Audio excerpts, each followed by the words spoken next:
கவரி பிஸ்னஸ் பார்த்துக்கிட்டு இருக்க வருங்கால கோடீஸ்வரர்களுக்கும் வணக்கம். வணக்கம். இன்றைக்கி வீடியோவில் எதை பற்றி பார்க்க போகிறோம் அப்படின்னா, ஷேர் மார்க்கெட் தொடர்ச்சியாக டவுன் ஆகிட்டு தான் இருக்குது. ஸோ இந்த டைமில் என்ன பண்ணுறது, எவ்வளோ நாள் தான் நம்மளும் வெயிட் பண்ணிகிட்டு இருக்குது, இன்வெஸ்ட் பண்ணலாமா இல்லையா அப்படின்னு பணத்தை வச்சுட்டு இருக்கவங்கலாம் நிறைய கடல்ஸை கடந்து வந்துகிட்டே இருக்காங்க, பார்த்துக்கிட்டே இருக்காங்க. ஸோ இதுக்கப்புறமும் வெயிட் பண்ணிட்டே இருக்கணுமா இல்லை இப்போ வந்து நம்ம ஸ்டார்ட் பண்ணலாமா அப்படிங்கிறது தான் இன்றைக்கி பேச போகிறோம். அதுதான் குறி ஜாயின் பண்ணுறார். Let's welcome. வெயிட் பண்ணிகிட்டே தான் இருக்கணும். வெயிட் பண்ணிட்டு தான் இருக்கணுமா? ஓகே, நான் ஃபஸ்ட்டு சொன்னீங்க ட்ரம்ப் வரட்டும் நீங்கள், அதுக்கப்புறம் பட்ஜெட்டை பார்க்கணும் நீங்கள், அப்புறம் ரெப்போ ரேட்டு குறைக்கிறாங்களான்னு பார்க்கணும் நீங்கள், அதுக்கப்புறம் வந்து ட்ரம்ப் இந்த ரெசிப்ரோக்கல் டேக்ஸ் எல்லாம் என்ன பண்ண போகிறாரு, மோடி கூட மீட்டிங் இருக்குது அப்படின்னு வரிசையாக நம்ம சொல்லிகிட்டே இருக்கோம், போஸ்ட்போன் பண்ணிட்டே இருக்கோம். கல்யாணம் தள்ளி போடுற மாதிரி நடந்துகிட்டு இருக்குது, ஏதாவது காரணம் சொல்லி. அதனால் இன்னொரு 2 இது எடுத்துக்கோங்க, ஆட் பண்ணிக்கோங்க. ஓகே, ஜிடிபி டேட்டா 28 அன்னைக்கு பப்ளிஷ் பண்ணுவாங்க. அது குறைச்சி தான் இருக்க போகுது, அதனால ஒரு அடி வாங்க போகுது. அண்டு அதான் முன்னாடி ஏற்கனவே சொன்னேன், 5.4 கீழே தான் இருக்கும். அது ரதர் 5க்கு குறைச்சி தான் இருக்கும் அப்படின்னு வர சொல்லிட்டாங்க கிளியராக. 2 காரணம். ஒன்று வந்து இதே Q3 லாஸ்ட் இயர் பார்த்தீங்கன்னா ரொம்ப ஹை 8.2 இருந்தது. ஸோ அதோட கம்பேர் பண்ணது பேஸ் எஃபெக்ட்லேயே இவங்க அடிப்படுவாங்க. செகண்டு Q3 ரிசல்ட்ஸை பாருங்களேன், best performing 10% of the economy, that is share மார்க்கெட்டில் லிஸ்டான கம்பெனிஸ் பெரிய லெவலில் நல்லா பர்ஃபார்மன்ஸ் கொடுக்கல. ஸோ அதனாலேயும் நிறைய இஷ்யூஸ் இருக்குது. அதனால இந்த டிக்ளைன் ஆக தான் செய்யும் எக்கானமி. ஓகே, அதனாலேயே நான் சொன்னேன் இது குறையும் அப்படின்னு. இது ஒரு காரணம். இதோட எப்படி இருக்குது ஜிடிபி டேட்டா அப்படின்னு பார்க்கலாம். செகண்ட் திங், அனதர் திங், இதை சாய்ஸை உங்கள்கிட்ட விட்டுறேன், நீங்கள் சொல்லி ஆகணும். ஏன்னா இவ்வளோ நாள் ஷேர் மார்க்கெட்டில் இருக்கிறனால இந்த காரணம் என்னங்கிறத நீங்கள் தான் சொல்லணும். ஓகே, செகண்ட் திங் அப்படின்னு பார்த்தோம்னா, இப்போ பிப்ரவரி முடியுது, அடுத்து மார்ச்னா நமக்கு இந்த இன்கம் டேக்ஸ் விஷயம். ஆமாம், அதனால நிறைய மாற்றங்கள் நடக்கும். சரி, இன்கம் டேக்ஸ் மார்ச் 15 அன்னைக்கு நீங்கள் அட்வான்ஸ் டேக்ஸ் கட்டி ஆகணும். FIIs, mutual fund, individuals, high net individual அத்தனை பேரும் கட்டி ஆகணும். அண்ட் அப்போ வந்து அவங்க ஒரு ஸ்டாக் டேக்கிங் எடுப்பாங்க.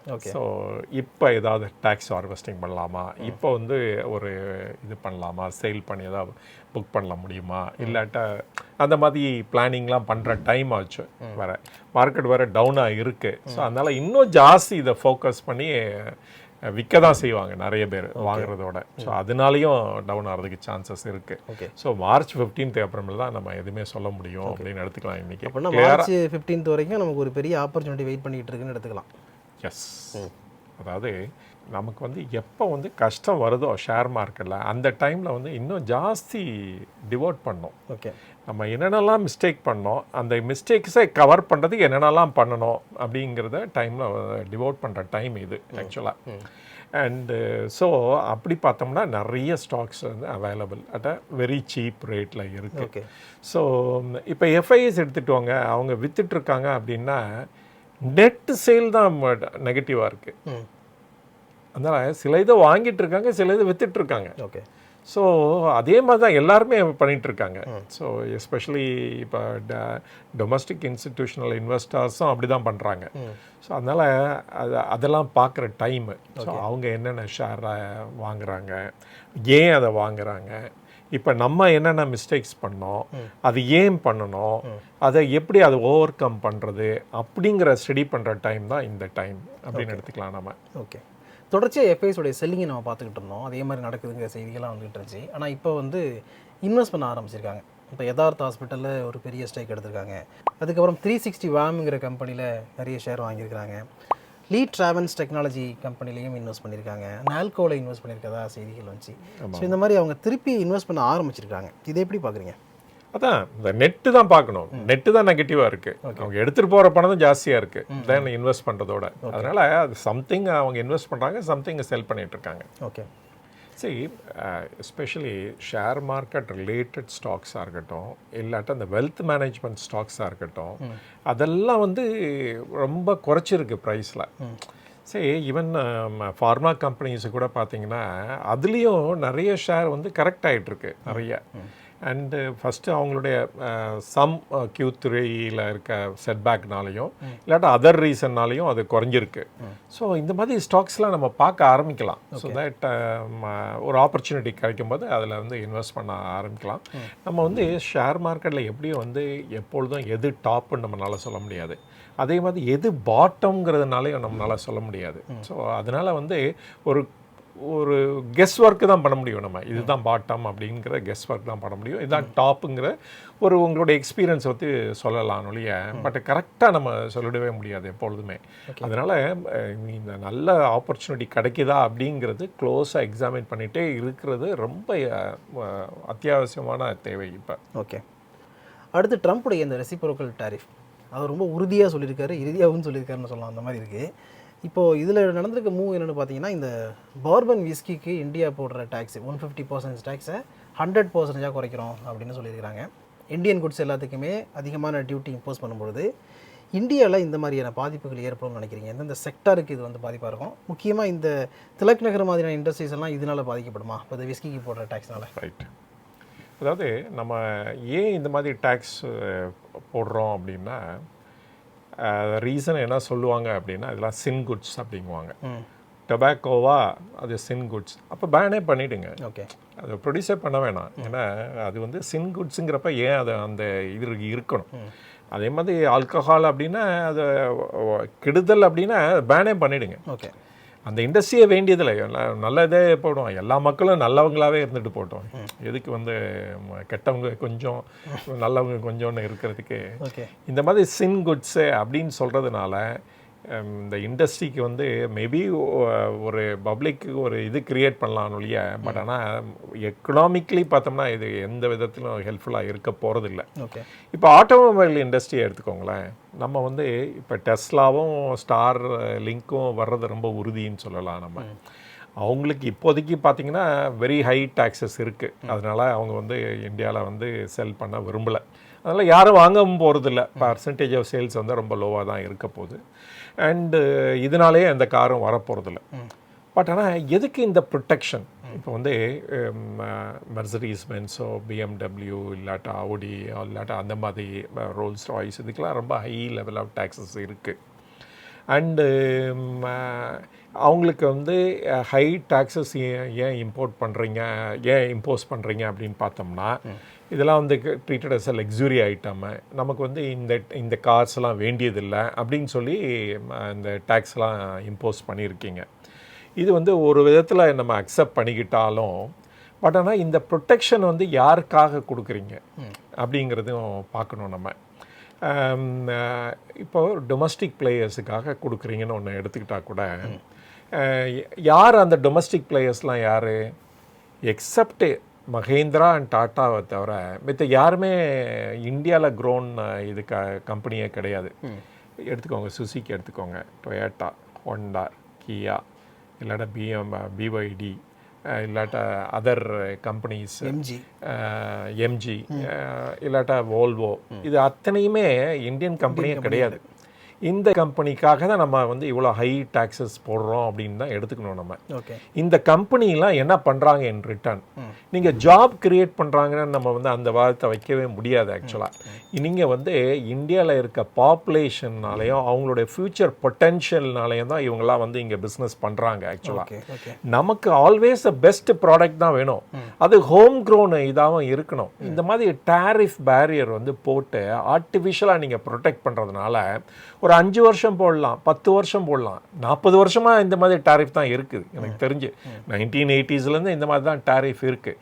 ஏன் அந்த மாதிரி தேவை? 40 வருஷம் ப்ரொடெக்ஷன் வேணுமா ஒரு இதுக்கு, இண்டஸ்ட்ரிக்கு? இதுதான் முக்கியமானது. இது வந்து ட்ரம்ப் சொல்கிறதுலேருந்து நம்ம கற்றுக்கிட்டோன்னு இருந்தாலும் இருந்துட்டு போட்டோம், பரவாயில்ல.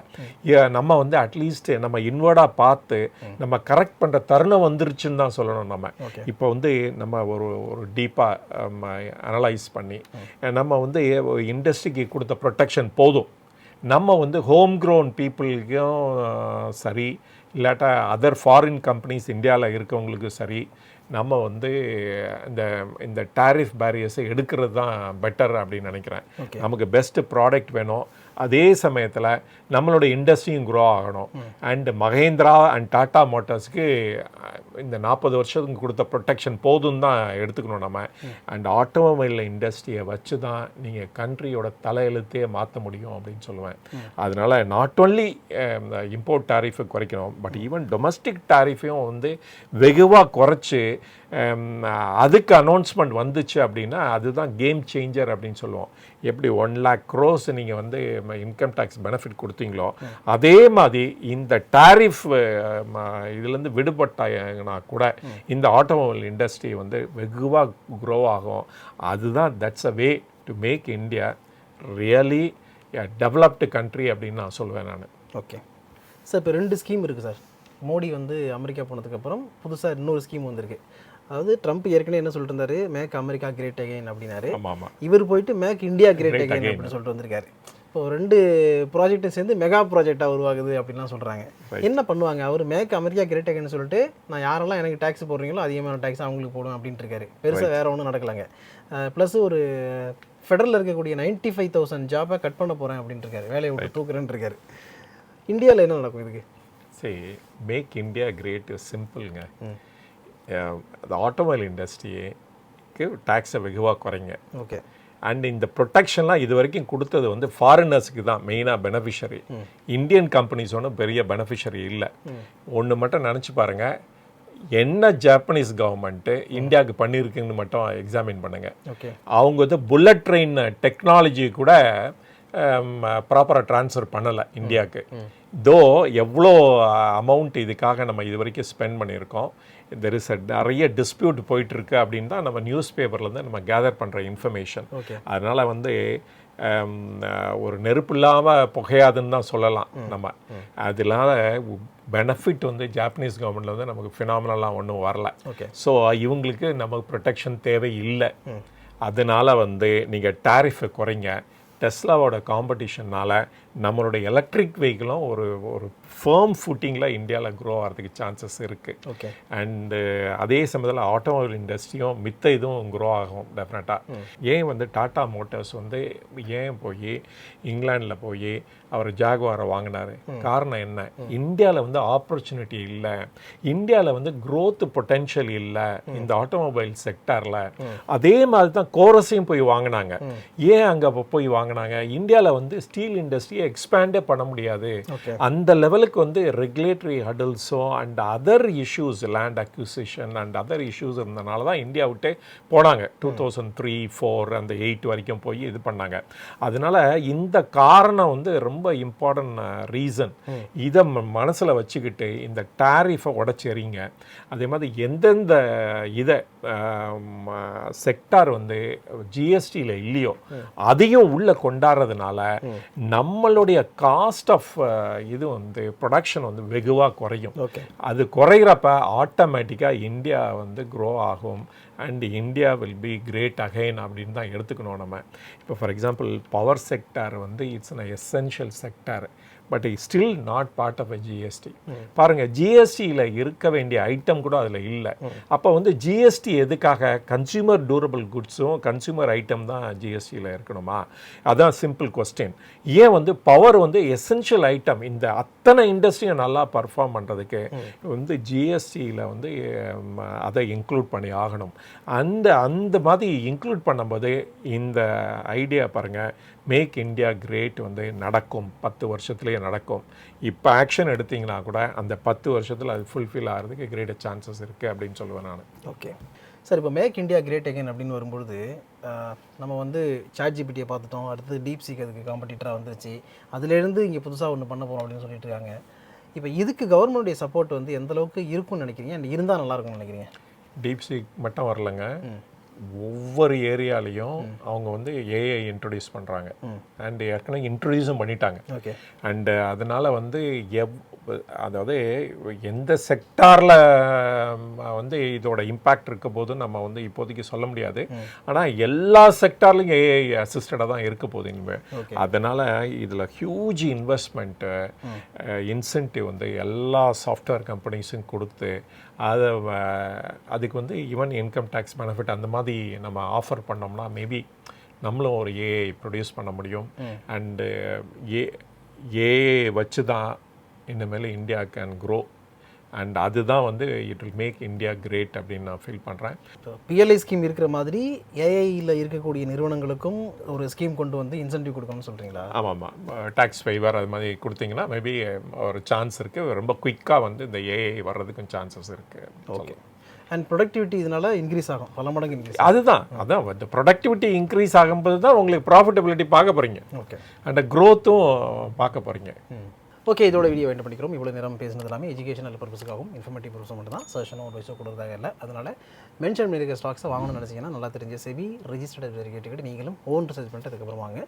இதே மாதிரி அடுத்த ஒரு நல்லபடியில் மீட் பண்ணுவோம். அது வரைக்கும் உங்கள் நீங்கள் பத்திரம் பார்த்துங்க, நல்லபடி இன்வெஸ்ட் பண்ணுங்கள். தேங்க்ஸ். தேங்க்யூ.